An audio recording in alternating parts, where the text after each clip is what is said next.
Dear students, आगामी 16 अप्रैल को JAC board का होने वाला मैथ विषय के लिए टर्म 1 का 40 ऑब्जेक्टिव सवाल को लेकर के मैं इस चैनल के माध्यम से आया हूँ। मुझे पूरा भरोसा है कि मैक्सिमम सवाल इन्हीं 40 सवाल में से मिलेंगे। अतः आपके लिए ये सभी प्रश्न अति महत्वपूर्ण साबित होने वाले हैं, इसलिए वीडियो अंत तक देखें। तो चलिए शुरू करते हैं।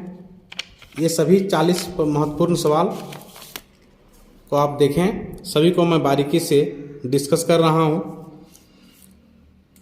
सबसे पहला सवाल ये है, 135 को अभाज्य गुणनखंड के रूप में लिखा जा सकता है, तो किस तरह से लिखा जा सकता है? तो इसको हम शुरू कर रहे हैं। देखिएगा, ऐसे 135 लिख दिए, ये 3 से जा रहा है, तो 3 चौके 12, 1 बच गया, 1 पर 5 15, 3 पचे 15, पुनः हम 3 से देंगे तो 15 आएगा, और फिर हम 3 से देंगे तो 5 आएगा। तो हमें क्या प्राप्त हो गया दोस्त? 3 गुने 3 गुने 3 गुने 5, जो हम यहाँ पे देख रहे हैं ऑप्शन सी में है। तो मेरा ये सही उत्तर हो गया। ठीक है, आगे बढ़ें। दूसरा प्रश्न है, 26 तथा 91 का महत्तम समापवर्तक 13 दिया हुआ है, तो लघुत्तम समापवर्त क्या होगा? तो आप जानते हैं कि पहली संख्या गुनी दूसरी संख्या बराबर होता है लघुत्तम समापवर्त गुने महत्तम समापवर्त, यही होता है ना। तो हम लिखेंगे 26 गुने 91 बराबर लघुत्तम समापवर्त हमको निकालना है, तो लघुत्तम समापवर्त के जगह पर हम लिख देंगे लसा गुने महत्तम समापवर्त हमको दिया हुआ 13। वापस से 13 इधर भागा लगेगा, तो हम वहीं से काट देते हैं, 13 सत्ते 91, और 26 को हम 7 से गुना करेंगे तो हमें प्राप्त होगा 182।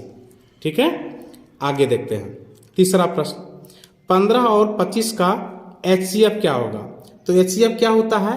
हाईएस्ट कॉमन फैक्टर, यानी कि कौन सी बड़ी से बड़ी संख्या है जिससे 15 भी भाग लग सके और 25 भी भाग लग सके। तो हम यहाँ पे देखेंगे कि 15 का बड़ा से बड़ा फैक्टर 5 है। ठीक है, तो 5 है बड़ा से बड़ा फैक्टर, और 25 का भी बड़ा से बड़ा फैक्टर 5 है। 5 के अलावे 6, 7, 8 और 9 किसी से भी 25 में भागा नहीं लगता है। तो दोनों में से हम देख रहे हैं कि 5 है जो कॉमन हो जा रहा है, जो बड़ी से बड़ी संख्या, इसलिए सही उत्तर क्या हो गया? 5। इसको आप दूसरे रूप से भी बना सकते हैं, यानी कि 15 है तो इसका क्या हम तोड़ेंगे तो 3 गुनी 5 आएगा, और 25 को तोड़ेंगे तो 5 गुने 5 आएगा। तो दोनों में क्या मैच कर जा रहा है? तो मैच कर रहा है सिर्फ और सिर्फ 5। ठीक है, तो इसलिए सही उत्तर 5 भी हुआ। बनाने के और भी तरीके हो सकते हैं। आगे देखिएगा, अगला प्रश्न में, धनात्मक सम पूर्णांक निम्न में से किस रूप का हो सकता है? तो देखिएगा, यहाँ पे हम लास्ट में क्या देख रहे हैं? 2 दिया हुआ है, 4 दिया हुआ है, 4 दिया हुआ है, 2 दिया हुआ है। लास्ट में यहाँ पे हम एक विषम पूर्णांक देख रहे हैं ना, 1 3 1, यहाँ पे कुछ नहीं दिख रहा है, तो ये सारे के सारे विषम पूर्णांक हैं। तो हम यहाँ पे हमको क्या देखना है? सम पूर्णांक बात करना है, सम पूर्णांक ढूंढना है ना, तो उसके लिए मेरा सही उत्तर 2 हो जाएगा। ओके,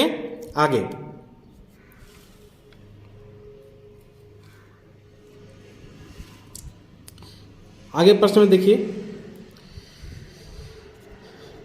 ये प्रश्न था मेरा, धनात्मक सम पूर्णांक निम्न में से किस रूप का हो सकता है?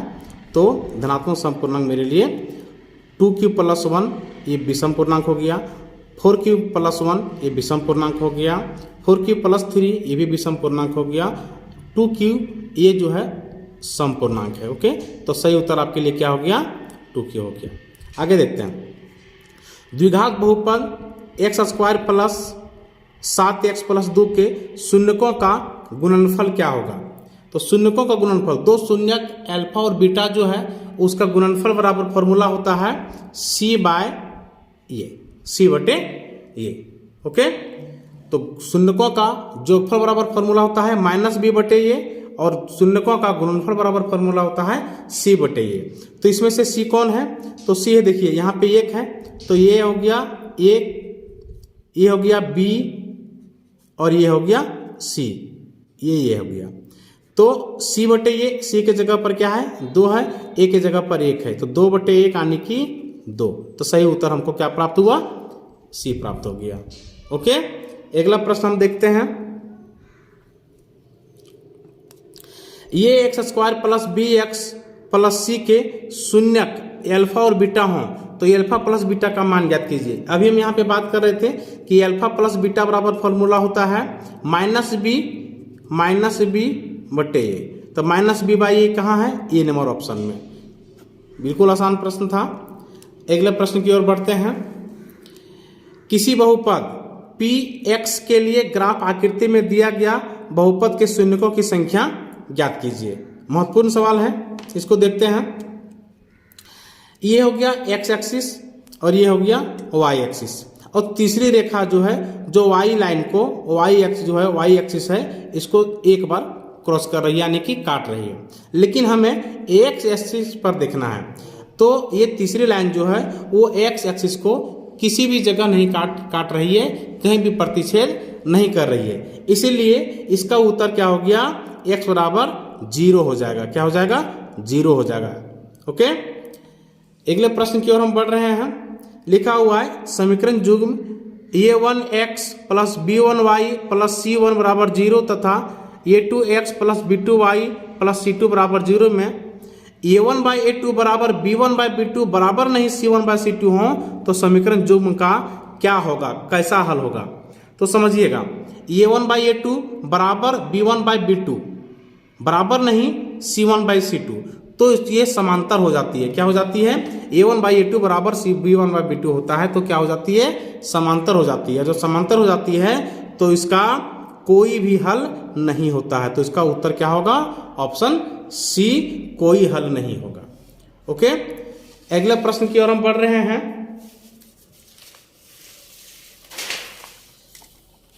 अगला प्रश्न ये रहा आपका, समीकरण युग्म 2x माइनस 3y बराबर 0 तथा 3x प्लस 4y बराबर 20 बराबर 0 द्वारा निरूपित सरल रेखाएं कैसी रेखाएं होगी? हम यहाँ पे देख रहे हैं ये 1 क्या है? 2, ठीक है, और ये 2 क्या है? 3 है। तो हम 2/3 लिखते हैं, वापस यहाँ पे आगे लिखेंगे। ये b1 क्या है? -3 है, b2 कितना है? 4 है। तो हम यहाँ पे क्या पाते हैं कि दोनों आपस में बराबर नहीं है, यानी कि a1 बाई a2 बराबर नहीं b1 बाई b2। तो इसको कैसी रेखा हम लोग बोल सकते हैं? प्रतिच्छेद करती हुई रेखा। कैसी रेखा बोलते हैं? प्रतिच्छेद करती हुई रेखा बोलते हैं। ओके फ्रेंड्स, आगे बढ़ें। चलिए अगले प्रश्न की ओर हम बढ़ रहे हैं। के किस मान के लिए रेखा युग्म 8x प्लस 5y बराबर 9 तथा kx प्लस 10y बराबर 15 यह संगत होगा? क्या होगा? असंगत होगा। तो असंगत होने के लिए हम यहाँ पे देखते हैं। देखिए a1 कितना है? 8 है, a2 कितना है? यहाँ पे k है। आगे b1 कितना है? 5, b2 कितना है? 10। ओके, तो असंगत होने के लिए समांतर होनी चाहिए। समांतर होगा तो ही तो असंगत होगा, तो समांतर होने के लिए यहाँ पे बराबर होगा। अब इसको हम सॉल्व कर रहे हैं तो 5 से हम 10 को क्रॉस कर दे रहे हैं 2 बार में, और इसे क्रॉस मल्टीप्लिकेशन करते हैं जो, तो हमें k बराबर क्या आ गया? 8 दूनी 16 आ गया। ओके, तो k का मान जब हम 16 रखेंगे यहाँ पे तो क्या होगा कि इसका असंगत हो जाएगा, ठीक है, तो इसीलिए k बराबर 16 होगा। ओके फ्रेंड्स, आगे बढ़ें। आगे देखिएगा अगला प्रश्न की ओर हम बढ़ रहे हैं। समीकरण युग्म 5x प्लस 3y बराबर 4 और 3x माइनस 2y बराबर 10 का हल क्या होगा? तो देखिएगा इसको हल करने का बहुत सारे तरीके हैं, तो हम यहाँ पे एलिमिनेट वाला मेथड लगा करके आपको लिए बना रहे हैं। चूंकि ये ऑब्जेक्टिव सवाल है, इसमें से आपको डिस्क्रिप्टिव करने की जरूरत नहीं है, सिर्फ और सिर्फ आंसर को, सही आंसर को ढूंढना होता है। तो हम यहाँ पे क्या है कि आंसर को पुट करते हैं और हम इक्वेशन को संतुष्ट करने की कोशिश करेंगे। तो देखिएगा x बराबर 1, तो हम x के जगह पर 1 पुट करते हैं। पहले ऑप्शन से हम लेकर चलते हैं, तो जहाँ x है वहाँ पे हम 1 लगा दिए, और जहाँ y है वहाँ पे कितना लगा दिए? -1 लगा दिए। तो जब हम यहाँ पे x बराबर 1 लगाते हैं तो ये 5, और यहाँ पे -1 लगा दिया तो हो गया -3। अब 5 में -3 करेंगे तो क्या हो गया? 2 आता है, जबकि यहाँ पे 4 है, इसीलिए निश्चित रूप से ये नंबर का ऑप्शन नहीं होगा। आगे बढ़ें, दूसरा ऑप्शन को देखते हैं। 2 है यहाँ पे, x बराबर क्या हो गया? 2 है, तो यहाँ 2 लगाएंगे तो 3 दूना 6 हो गया, और y बराबर -2 है, तो यहाँ पे -2 लगाएंगे तो -2 गुनी -2 4, तो 3 दूना 6 और 4 10, ये मैच कर जा रहा है। ये इसमें से मैच कर जा रहा है। अब इसको हम यहाँ पे मैच करके देखेंगे कि सटीक बैठ रहा है या नहीं। यहाँ पे भी बैठ जाएगा, देख लीजिएगा। x बराबर 2, 5 दूनी 10 हो गया, और -2 यहाँ देंगे, 3 दूनी 6, -6, तो 10 में -6 करते हैं तो कितना बच गया, 4 आ गया। आने की x बराबर 2 और y बराबर -2, ये दोनों समीकरण को संतुष्ट कर ले रहा है, इसलिए ऑप्शन बी मेरा सही उत्तर होगा। समझ में आ गई होगी। आगे बढ़ते हैं, अगले प्रश्न की ओर हम बढ़ रहे हैं। लिखा हुआ है x बराबर 2 तथा y बराबर 3 समीकरण 2x प्लस y बराबर k का एक हल है, तो k का मान ज्ञात कीजिए। अच्छा, k का हल है तो हम यहाँ पे एक समीकरण का हल है, तो हम k का मान ज्ञात करने के लिए x बराबर 2 और y बराबर 3, जहाँ x है वहाँ पर 2 लगाएंगे, जहाँ पे y है वहाँ पर हम 3 बैठाते हैं। तो यहाँ पे 2 बैठाते हैं तो 2 दूनी 4 हो गया, और y के जगह पर 3 देंगे तो 4 और 3 कितना हो गया, 7, यानी कि k बराबर हमें क्या प्राप्त हो गया, 7 प्राप्त हो गया। सही उत्तर आपका डी होता है। ओके, आगे बढ़ते हैं। समीकरण जुग्म x प्लस वाई बराबर 16 और x माइनस वाई बराबर 2 का एक हल होगा। इसमें से हम ऑप्शन सेट करके भी बना सकते हैं, या फिर इसको हम यही सेट करके बना देते हैं। देखिए, x माइनस वाई बराबर 2, यहाँ लिख देते हैं x माइनस वाई बराबर 2। अब यहाँ पे देखिए, अब जोड़ने से इसको हम जोड़ते हैं, यानी कि जोड़ने पर ये दोनों क्रॉस हो रहा है। क्यों? क्योंकि y माइनस में और यहाँ y प्लस में है, तो एक x और एक x, कितना x, 2x बराबर 16 और 2 18, 2 से 18 को क्रॉस कर देते हैं तो हमको 9 प्राप्त हो गया, यानी कि x बराबर कितना आ गया, 9। अब x बराबर जहाँ 9 होगा वही होगा। अब यहाँ पे देखिए, x बराबर 8 है, ये तो हो ही नहीं सकता है। x बराबर 7 है, ये हो ही नहीं सकता है। x बराबर 3, ये हो ही नहीं सकता है। तो x बराबर 9 हमको मिल गया ना, y बराबर 7 अवश्य मिलेगा। चेक करके भी देख सकते हैं। x बराबर हमको 7 मिला है, x बराबर हमको 9 मिला है, तो यहाँ पे 9 लिखेंगे। 9 में ये माइनस वाई को उधर ले जाएंगे और ये 2 को इधर ले आएंगे, तो 9 में 2 इधर माइनस कर देंगे तो 7 बचा, और ये माइनस वाई था, वाई उधर प्लस में आ गया, यानी कि वाई बराबर 7 हो गया। 9 में 2 माइनस करेंगे 7 ही तो बचा, तो सेट भी कर जा रहा है, इसलिए सही उत्तर में हमको बी मिल गया। तो समय भी बचा सकते हैं आप इस प्रकार से सॉल्व करके। सॉल्व करने के और अन्य भी तरीके हैं हम, लेकिन थोड़ा अलग करने की कोशिश कर रहे हैं आपके लिए। आगे बढ़ रहे हैं। द्विघात समीकरण की घात लिखिए। तो द्विघात समीकरण क्या होता है, वो ऐसा समीकरण जिसका घात 2 हो उसे द्विघात समीकरण कहते हैं। तो घात कितना है, 2, तो यहाँ पे बी नंबर ऑप्शन में 2 दिख रहा है। बिल्कुल आसान सा सवाल था। आगे बढ़ रहे हैं, अगले प्रश्न की ओर देखिए। द्विघात समीकरण के समान या पुनरावृत्ति मूल होने के लिए, समान मूल होने के लिए, देखिए समान या पुनरावृत्ति मूल होने के लिए d बराबर 0 होने चाहिए, यानी कि d क्या होता है, विविधकर होता है, जिसको हम लोग b स्क्वायर माइनस 4ac बोलते हैं। तो d अगर 0 के समान हो तो उसके 2 समान मूल्य निकलते हैं। ओके, आगे बढ़ रहे हैं। द्विघात समीकरण x square minus 5x plus 4 बराबर 0 का विविधकर ज्ञात कीजिए। विविधकर यानी कि d ज्ञात करना। d ज्ञात करने के फॉर्मूले क्या है, b square minus 4ac। b square बोले तो b के जगह पर -5, तो -5 का स्क्वायर करेंगे तो प्लस में हो जाएगा 25, माइनस 4ac, 4 का 4, a के जगह पर 1 दिख रहा है और c के जगह पर 4 दिख रहा है। 4 को 1 से गुना करेंगे, फिर 4 से गुना करेंगे तो 16, 25 में 16 माइनस करते हैं तो हमको 9 प्राप्त होता है, जो ऑप्शन नंबर सी में है। ओके फ्रेंड्स, आगे बढ़ते हैं अगले प्रश्न की ओर।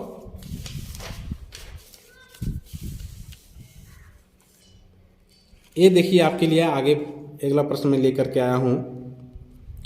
द्विघात समीकरण x square minus 6x plus 3 बराबर 0 का विविधकर क्या होगा। फिर से विविधकर पूछ रहा है। विविधकर बोले तो d बोले तो b स्क्वायर माइनस 4ac। तो b स्क्वायर कितना, 6 का स्क्वायर कितना हो गया, 36 में माइनस करेंगे 4 इंटू a के जगह पर 1 है और c के जगह पर 3 है, तो 36 में 4 या 12 माइनस करेंगे तो 24 बचेगा, जो ऑप्शन नंबर बी में दिख रहा है। ओके, आगे बढ़ रहे हैं अगले प्रश्न की ओर। X square plus 3x plus 2 बराबर 0 का मूल अल्फा और बीटा हो तो अल्फा प्लस बीटा का मान क्या होगा। तो समझिएगा, अल्फा प्लस बीटा का मान क्या होता है, अल्फा प्लस बीटा क्या होता है, तो -b बटे ये, यही होता है ना। तो -b, तो देखिएगा माइनस देंगे, b के जगह पर 3 है तो हम 3 देंगे, और नीचे में a के जगह पर कुछ नहीं, यहाँ पे तो यहाँ पे इसका 1 गुणांक हो गया, तो यहाँ पे 1 देंगे, तो -3/1 आने की -3, जो ऑप्शन डी में दिख रहा है। सही उत्तर हो जाएगा और डी -3। ओके, आगे बढ़ते हैं। अगले प्रश्न की ओर, यदि द्विघात समीकरण x square minus 2x plus के बराबर 0 का मूल समान हो तो के का मान ज्ञात कीजिए। ठीक है, तो के का मान ज्ञात करते हैं। तो समान मूल होने के लिए हमको पता है कि डी जो होता है वो 0 के समान होता है। डी जो होता है वो 0 के समान होता है, तभी उसके दो समान मूल निकलते हैं। तो हम यहाँ पे इसको सॉल्व कर रहे हैं कि डी क्या है, विवितकर है। विवितकर क्या है, B square minus 4ac। B के जगह पर -2 तो -2 का स्क्वायर यानी कि 4 माइनस 4ac, 4 इंटू ये के जगह पर 1, सी के जगह पर के, इसलिए यहाँ पे हो गया के। और ये किसके बराबर होगा, 0 के बराबर होगा। आगे देखते हैं, 4 का 4 माइनस 4 गुनी के मतलब 4 के बराबर 0। अभी -4 को उधर हम ले जाते हैं तो हमको क्या प्राप्त हो गया, 4 बराबर 4 के, माइनस इधर प्लस में हो गया और 4 से 4 कट के, चूंकि 4 गुना में है, 4 इधर भागा लगेगा तो कट गया, तो क्रॉस होने के बाद कट जाने के बाद 1 बचता है, यानी कि के का वैल्यू कितना निकल गया, 1। सही उत्तर हमको क्या प्राप्त होता है, बी प्राप्त होता है। ओके, चलिए आगे देखते हैं अगले प्रश्न की ओर। द्विघात समीकरण x square minus x minus 6 बराबर 0 का मूल प्राप्त करें। इसके दो मूल निकालते हैं हम। तो मूल निकालते हैं, देखिए ये अंतिम पद है, अंतिम पद है जो -6, इसको तोड़ते हैं तो 2 गुनी 3 होता है। और चूंकि हमको -1 लाना है, यहाँ पे यहाँ 1 है, -1 लाना तो बड़े में माइनस का चिन्ह देंगे। ओके, तो हमको क्या मिलता है, x square minus 3x plus 2x minus 6। अब ये दोनों में x कॉमन है तो x माइनस 3 देंगे, और यहाँ में 2 कॉमन है दोनों में से तो x माइनस पुनः 3 देंगे। तो x माइनस 3 और x प्लस 2 बराबर 0। तो x बराबर ये माइनस में 3 उधर प्लस में 3 हो गया, और x बराबर प्लस में 2 है तो माइनस में 2 हो गया। तो दो मूल हमें क्या क्या प्राप्त हुआ, एक 3 और दूसरा -2। तो 3 - 2 जो ऑप्शन सी में दिख रहा है। ओके, आगे बढ़े अगले प्रश्न को देखिए। प्रथम पद ये तथा सार अंतर डी वाला एक एपी का एनवां पद ज्ञात कीजिए। तो यानी कि एनवां पद का फॉर्मूला पूछ रहा है। तो एनवां पद का फॉर्मूला जानते हैं आप सभी कि एन बराबर होता है ये plus N minus 1 into D, जो ऑप्शन डी में दिख रहा है। बिल्कुल सही, आगे बढ़ रहे हैं। एपी 10, 7, 4 डॉट डॉट डॉट करके 30वां पद क्या होगा। चलिए 30वां पद पूछा है, तो हमें प्राप्त है ये बराबर कितना, 10, डी बराबर कितना, 10 में 7 में 10 माइनस करेंगे तो हमको क्या प्राप्त होगा, -3 प्राप्त होगा। 30वां पद निकालना है ना, तो ये 30 निकालना है। तो ये के जगह पर हम कितना डालेंगे, ये plus n minus 1 into D formula होता है जो अभी हम देख रहे थे। तो ये के जगह पर हम कितना देंगे, 10 देंगे, प्लस n माइनस 1, तो ये n के जगह पर 30 है। 30वां पद निकालना है, तो 30 में से 1 घटाएंगे तो हमको क्या प्राप्त हो गया, 29 प्राप्त होता है।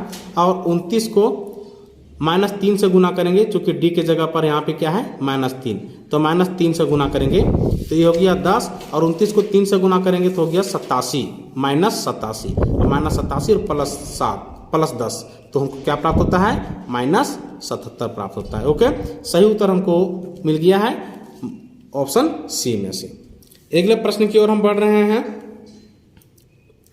ये पी 5, 7, 9, 11 डैश का कौन सा पद 27 होगा। एनवां पद हमें पूछा है, कौन सा पद 27 होगा। तो हम यहाँ पे इधर 27 लगाते हैं, और उधर क्या देते हैं, ए के जगह पर हम 5 देंगे, प्लस n माइनस 1, तो कौन सा पद एनवां पूछा, तो यहाँ n के जगह पर n देंगे, -1, और डी के जगह पर कितना देंगे, देखिए 5, 7, 9, 2 का अंतर है, 2 देंगे। अब इसको हम सॉल्व करते हैं।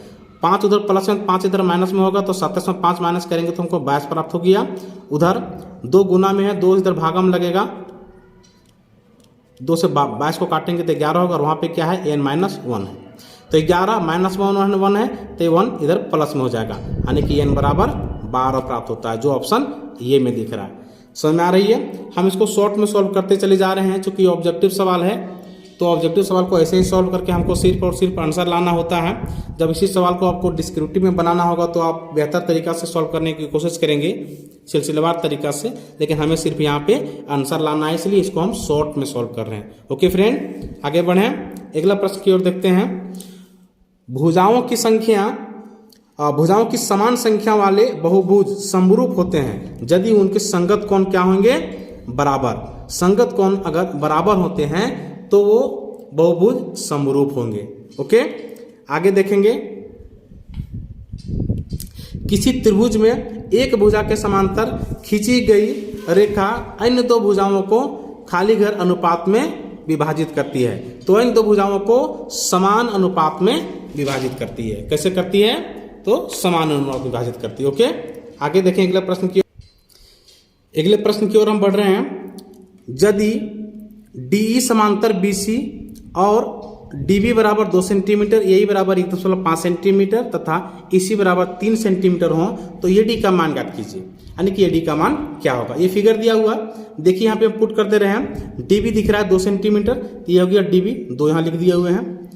AE 1.5, AE 1.5 लिख दिए हुए हैं। EC 3, EC यहाँ पे 3 लिख दिए हुए हैं। देखिए ये समांतर रेखा है ना, ये क्रॉस करती हुई DE BC के समांतर है। तो ऐसे सिचुएशन में हम जान रहे हैं, यह एक प्रमेय है। इस प्रमेय के माध्यम से हम जानते हैं कि AD बटे DB बराबर AE बटे EC होता है। ओके, तो AD देखिए, AD को AD बोलेंगे, चूंकि यहाँ पे कोई मान नहीं दिया हुआ, हमको यही निकालना है। तो AD के जगह पर AD और DB के जगह पर 2, फिर बराबर होगा यही कितना 1.5 और EC कितना 3। इसको हम सॉल्व करते हैं तो हमको प्राप्त होता है, देखिएगा AD को हम 3 से गुना करेंगे तो हो गया 3 AD और 1.5 को 2 से गुना करेंगे तो 3 हो जाएगा। तो AD हमको क्या प्राप्त हो गया? 3 से 3 को क्रॉस कर देंगे तो 1 प्राप्त हो गया। तो मेरा सही उत्तर हो गया D, 1 सेंटीमीटर। ओके, आगे बढ़े अगले प्रश्न की ओर देखते हैं। यदि दो त्रिभुज के संगत कोण बराबर हो, दो त्रिभुज है उसके संगत कोण आपस में बराबर हो तो ये त्रिभुज समरूप होते हैं। इस कसौटी को किस नाम से जाना जाता है? तो कोण बराबर है ना, इसलिए ये एंगल एंगल एंगल, इस रूप से इसको हम, इस कसौटी से इसको हम जानते हैं। ठीक है, आगे प्रश्न की ओर हम बढ़ रहे हैं। 28 नंबर, त्रिभुज ABC तथा त्रिभुज PQR के लिए कौन सा कथन सत्य होगा? अब देखिए ये त्रिभुज दिया हुआ है, इसमें से और ये PQR है, वो ये ABC है। इसमें से देखने A के जगह पर 60 डिग्री है और इस त्रिभुज में P के जगह पर 60 डिग्री है। यहाँ पे ये एंगल 80 डिग्री है, ये 80 हो गया, ये 40 और ये 40। तीनों में से समान एंगल हमको दिख रहा है, बट साइज में थोड़ा छोटा और बड़ा है। लेकिन ये सब समरूप तो हो सकता है, समान नहीं है, बट दोनों का दोनों त्रिभुज समरूप अवश्य है। तो हम लोग बोलेंगे कि त्रिभुज ABC सर्वांगसम त्रिभुज PQR। तो ABC यहाँ QPR दिया हुआ, ये नहीं होगा। त्रिभुज ABC PQR, हाँ ये बिल्कुल सही है, ये मेरा सही उत्तर हो गया। तो ऑप्शन नंबर B। ठीक है, आगे बढ़े अगले प्रश्न की ओर हम बढ़ रहे हैं। यदि दो समरूप त्रिभुजों के संगत भुजा का अनुपात 4:9 हो तो उसके क्षेत्रफल का अनुपात क्या होगा? तो कोई भी दो त्रिभुज है जिसको संगत भुजा का अनुपात दिया हुआ है तो उसके क्षेत्रफल का अनुपात उसके वर्गों के बराबर होता है, वर्गों के अनुपात के बराबर। तो 4 का वर्ग कितना 16 हो गया और 9 का वर्ग कितना हो गया 81 हो गया। अनुपात लगा दीजिए दोनों में, तो 16:81 हो गया, बिल्कुल सही है। आगे बढ़ रहे हैं अगले प्रश्न की ओर हम लोग बढ़ रहे हैं। देखिएगा, एक समबाहु त्रिभुज की भुजा 2 ये है, एक समबाहु त्रिभुज है उसकी भुजा कितना है 2 ये है। इसके शीर्षलंब की लंबाई क्या होगी? शीर्षलंब बोले तो ऊंचाई। तो समबाहु त्रिभुज की ऊंचाई का बराबर फॉर्मूला होता है √3/4 इंटू ये। अब देखिएगा √3/4 यानी कि √3/4 हो गया और ये के जगह पर वैल्यू दिया हुआ है भुजा कितना 2 ये, यहाँ ले देंगे 2 ये, 2 से 4 को काट देंगे 2 बार में, तो क्या प्राप्त हो गया हमें √3/2 और ये है, सो इसलिए यहाँ पे ये। तो हमको ये कहाँ पे कौन सा ऑप्शन में दिख रहा है √3/2, देखिएगा B नंबर ऑप्शन बिल्कुल सही होगा। आगे बढ़ रहे हैं अगला प्रश्न को देखिए। त्रिभुज ABC में AB बराबर 12 सेंटीमीटर, AC बराबर 13 सेंटीमीटर, BC बराबर 5 सेंटीमीटर हो तो कोण B का मान ज्ञात कीजिएगा। समझिएगा, एक त्रिभुज हम बना रहे हैं, एक छोटा सा त्रिभुज यहाँ पे बनाए हुए हैं, ये हो गया, ये यहाँ पे B डालेंगे, ये C हो गया। ये B कितना दिख रहा है 12, ये C 13 और BC 5। तो हमको क्या प्राप्त हो रहा है कि देखिए ये लंब हो गया, ये आधार हो गया, ये कर्ण हो गया। ये अगर ये लंब और आधार का स्क्वायर जोड़ने पर कर्ण के स्क्वायर के बराबर हो तो निश्चित रूप से वो त्रिभुज समकोण त्रिभुज होता है पाइथागोरस प्रमेय के अनुसार। तो और ऐसे सिचुएशन अगर पाइथागोरस प्रमेय है तो कर्ण के सामने वाली भुजा 90 डिग्री का होता है। तो ये हो गया कर्ण, कर्ण के सामने वाली भुजा हो गया बी, सॉरी कर्ण के सामने वाली कोण, कर्ण के सामने वाली कोण जो हो गया बी, वो 90 डिग्री के बराबर होगा, इसलिए ऑप्शन ये बिल्कुल सही है। ठीक है फ्रेंड, आगे बढ़े, अगला प्रश्न की ओर देखते हैं। एक वृत्त की कितनी स्पर्श रेखाएं हो सकती है? कोई भी सर्कल है, ये देखिएगा एक वृत्त है, इसकी बहुत सारी स्पर्श रेखाएं हो सकती है, बहुत सारी स्पर्श रेखाएं हो सकती है। ठीक है, तो इसका क्या उत्तर होगा? अनेक होगा। क्या क्या बोलेंगे इसको? अनेक, अनेक स्पर्श रेखा हो सकती है। अगले प्रश्न की ओर हम बढ़ रहे हैं।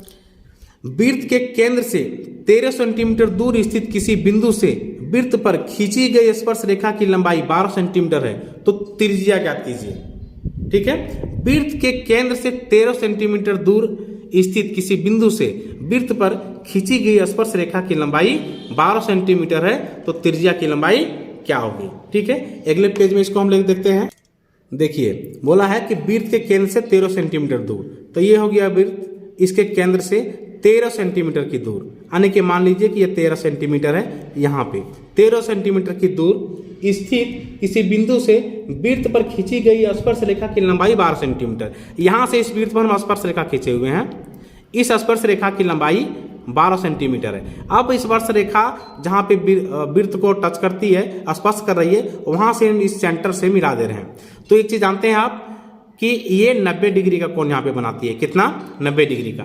तो ये 90 डिग्री अगर हो गया और ये 12 है, ये 13 है, तो फिर 90 डिग्री है तो ये त्रिभुज बना ना, तो त्रिभुज बना, तो कौन सा त्रिभुज बना? समकोण त्रिभुज बना। तो समकोण त्रिभुज बोले तो पाइथागोरस प्रमेय सेट कर रहा है। अब पाइथागोरस प्रमेय से ये 13 का स्क्वायर 13 हो गया, ये 12 हो गया, तो यहाँ पे लंब हो गया, इसको लंब मानेंगे तो ये आधार हो गया, इसको आधार मानेंगे तो ये लंब हो गया। तो 13 का स्क्वायर कितना? 169, और 12 का स्क्वायर कितना? 144। तो 13 का स्क्वायर में से 12 का स्क्वायर हम माइनस करेंगे, 144 माइनस करेंगे तो हमको 25 प्राप्त होता है, जो 5 का स्क्वायर होता है। कितना का? 5 का, इसलिए ये 5 होगा। 5 बोले तो केंद्र से लेकर के स्पर्श रेखा तक, यही तो त्रिज्या होगा। ठीक है, समझे फ्रेंड? तो ये 5 हो गया, तो सही उत्तर क्या होगा? बी। आगे प्रश्न की ओर हम बढ़ रहे हैं। वो केंद्र वाले एक वृत्त की पीए तथा पीबी स्पर्श रेखा है, तो कौन वो ये पी का मान क्या होगा? ठीक है, देखते हैं। फिर से एक फिगर बना रहे हैं छोटा सा, ये हो गया वृत्त, इसमें से 2 स्पर्श रेखाएं हैं। वो केंद्र वाले, ये केंद्र हो गया, इसका नाम वो हो गया। वो केंद्र वाले वृत्त की पीए तथा पीबी स्पर्श रेखा है। पीए, अब अगला बिंदु यहाँ पे पी होगा, यहाँ से एक स्पर्श रेखा इधर गया है, दूसरा स्पर्श रेखा यहाँ से यहाँ आया हुआ है, ये हो गया ये, और ये हो गया बी। अब यहाँ से इसको हम मैच कर रहे हैं, यहाँ से इसको हम मैच कर रहे हैं, तो समझिएगा।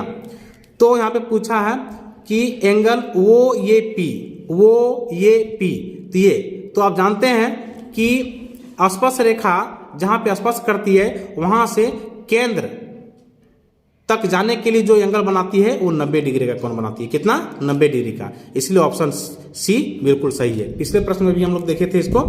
आगे बढ़ रहे हैं, 35वां नंबर प्रश्न। वृत्त की त्रिज्या तथा व्यास में क्या संबंध है? तो सभी को जानते हैं कि व्यास जो होता है वो त्रिज्या का 2 गुना होता है, यानी कि त्रिज्या जो होता है वो व्यास का आधा होता है। तो यहाँ पे हम लोग देखेंगे त्रिज्या दिया हुआ व्यास का 2 गुना, नहीं, एक गलत हो गया। व्यास बराबर त्रिज्या गुनी 2, बिल्कुल सही उत्तर। हमको सही उत्तर ऑप्शन बी में मिल गया है। आगे बढ़ेंगे। 90 डिग्री केंद्रीय कोण और 8 त्रिज्या वाले त्रिज्यखंड का क्षेत्रफल क्या होगा?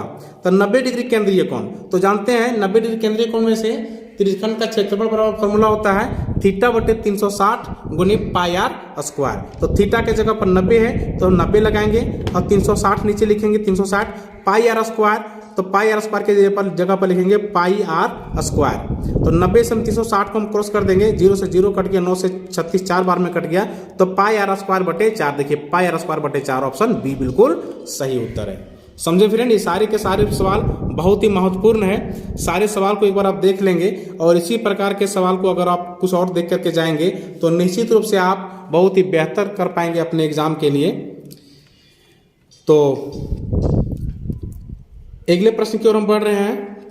ये रहा 37वां नंबर प्रश्न। वृत्त की त्रिज्या का मान 7 सेंटीमीटर है, तो सबसे बड़ी जीवा का मान ज्ञात कीजिए। ये देखिए छोटा सा हम यहाँ पे वृत्त बनाए हुए हैं और उसमें से त्रिज्या कितना है? 7 सेंटीमीटर। तो ये रहा त्रिज्या 7 सेंटीमीटर। तो सबसे बड़ी जीवा, तो आप जानते हैं कि किसी भी वृत्त में सबसे बड़ी जीवा उस वृत्त का व्यास होता है। ठीक है, तो उस वृत्त का व्यास होता है, यानी कि यहां से लेकर के आगे की ओर हम बढ़ जा रहे हैं। तो यहां से यहां तक 7 हो गया, तो यहां से यहां तक तो भी तो 7 होगा, तो 7 और 7 14। तो सबसे बड़ी जीवा क्या हो गया? व्यास। व्यास बोले तो 14 सेंटीमीटर, ऑप्शन डी। समझ में आ रहा है फ्रेंड? आगे बढ़े, अगले प्रश्न की ओर बढ़ रहे हैं। 38वां नंबर प्रश्न लिखिएगा, 14 सेंटीमीटर त्रिज्या वाले वृत्त के उस चाप की लंबाई क्या होगी जो केंद्र पर 90 डिग्री का कोण अंतरित करती है। यहाँ पे क्या देखेंगे कि अभी हम एक सवाल 36 नंबर में बनाए थे, वो था त्रिज्यखंड का क्षेत्रफल, और यहाँ पे क्या पूछा है? चाप की लंबाई। तो थीटा बटे 360 फिर से होगा, यानी कि 90 बटे 360, लेकिन वहां पे पाई आर स्क्वायर था, यहाँ पे होगा 2 पाई आर। क्या होगा? 2 पाई आर। तो 2 का 2, पाई के जगह पर हम लोग 22/7 लगाते हैं, और त्रिज्या कितना है? 14 सेंटीमीटर, तो यहाँ पे 14 देते हैं। सेट कर रहे हैं, 0 से 0 को काट रहे हैं, 9 से 36 को 4 बार में काट लेंगे। ठीक है, और 7 से 14 को काटेंगे 2 बार में, ये 2 और ये 2 4 हो गया, 4 से 4 नीचे काट गया, 22 दिख रहा है हमको सही उत्तर। तो सही उत्तर हमको ऑप्शन सी में मिल गया, 22 सेंटीमीटर। ओके, आगे बढ़ रहे हैं। अगला प्रश्न देखिएगा, 39 नंबर वाला प्रश्न, 7 सेंटीमीटर त्रिज्या वाले अर्धवृत्त का क्षेत्रफल क्या होगा? 7 सेंटीमीटर त्रिज्या वाले अर्धवृत्त का क्षेत्रफल। तो वृत्त का क्षेत्रफल होता है पाई आर स्क्वायर, अर्धवृत्त का क्षेत्रफल होगा पाई आर स्क्वायर बटे 2। अब सॉल्व कर रहे हैं, पाई का वैल्यू कितना? 22/7। त्रिज्या कितना दिया हुआ है? 7 सेंटीमीटर। त्रिज्या का स्क्वायर यानी कि 7 का स्क्वायर, 7 × 7, नीचे में 2 है, इसको 2 देंगे। अब उनको काट देंगे, 7 से 7 कट गया, 2 से 22 को काटेंगे 11 बार में, 11 × 7, 11 7 77, सही उत्तर होगा। सही उत्तर 77। यहाँ थोड़ा टाइपिंग मिस्टेक हो गया है, लिखने में थोड़ा मिस्टेक हो गया है, तो सही उत्तर 77 होगा, जो किसी ऑप्शन से मैच नहीं कर रहा है। आपका एग्जाम में ऐसा नहीं होने वाला है दोस्त, आप इसको इग्नोर करते हुए आगे बढ़ेंगे। ओके, चलिए अगले क्वेश्चन की ओर हम लोग आगे बढ़ रहे हैं। 40वां नंबर और अंतिम सवाल है, हो गया, एक घोड़ा एक वर्गाकार मैदान के कोने में 7 मीटर लंबी रस्सी से बांध दिया गया है। उस भाग का क्षेत्रफल क्या होगा जहां घोड़ा घास चर सकता है? देखिएगा, एक बड़ा सा मैदान हो गया, वर्गाकार मैदान है, ये कोना में बांधा गया है। कोना में बांधा गया है, दैट मीन्स वह इस जगह पर अब ये घोड़ा चर सकता है। ये जगह छोटा भी हो सकता है, बड़ा भी हो सकता है, लेकिन उसका 7 मीटर लंबा रस्सी है, यानी कि 7 मीटर लंबा रस्सी वो चारों तरफ चढ़ सकता है। लेकिन हमको सिर्फ और सिर्फ मैदान का उस भाग का क्षेत्रफल निकालना है ना, तो इधर से हमको कोई मतलब नहीं है। तो देखिएगा, त्रिज्या हो गया 7 सेंटीमीटर। अब ये त्रिज्यखंड हो गया, पूरा होता सर्कल तो पाई आर स्क्वायर होता, लेकिन उसका 1/4 ही है। तो 1/4 क्यों बोल रहे हैं? क्योंकि यहाँ पे 90 डिग्री है, वर्ग है ना, तो वर्ग का प्रत्येक कोना कितना होता है? 90 डिग्री का होता है, तो 90 डिग्री हो गया। तो हम लोग इसको सॉल्व करेंगे, थीटा बटे 360 यानी कि 90 बटे 360 गुनी pi r square. Pi r square तो 22/7 गुनी त्रिज्या कितना? 7, तो 7 × 7 सॉल्व कर रहे हैं। 0 से 0 काटेंगे, 9 से 36 को 4 बार में काट देंगे, 7 से 7 काटते हैं, 2 से 11 काटेंगे, 2 से 2 कटेंगे, 11 7 77, 77/2, 77/2 को काट देंगे तो 38.5 मीटर आ जाएगा, 5 मीटर स्क्वायर। सही उत्तर ये होगा। ठीक है फ्रेंड्स, तो ये मेरा था 40 अति महत्वपूर्ण लघु उत्तरीय ऑब्जेक्टिव सवाल, जिसको हम आपके सामने प्रस्तुत किए। ये सभी प्रश्न देख करके ही आप एग्जाम हॉल में जाएं, और हमें पूरा उम्मीद है कि इसमें से काफ़ी सवाल आपके एग्जाम में सेम ही नंबर से मिल जाएंगे, और कुछ ऐसे भी सवाल हो सकते हैं जिसका पैटर्न सेम ही होगा। क्वेश्चन में से मात्रा जो दिया हुआ है ना, वो डिजिट अंक उसमें से डिफरेंस होगा, लेकिन क्वेश्चन सेम पैटर्न के ही होंगे। तो सभी प्रश्न अगर आप पूरा बना करके जाते हैं, एक बार इसको सॉल्व करके जाते हैं, देख करके जाते हैं, तो निश्चित रूप से आपका एग्जाम में अच्छा मार्क्स आएगा। All the best and thank you.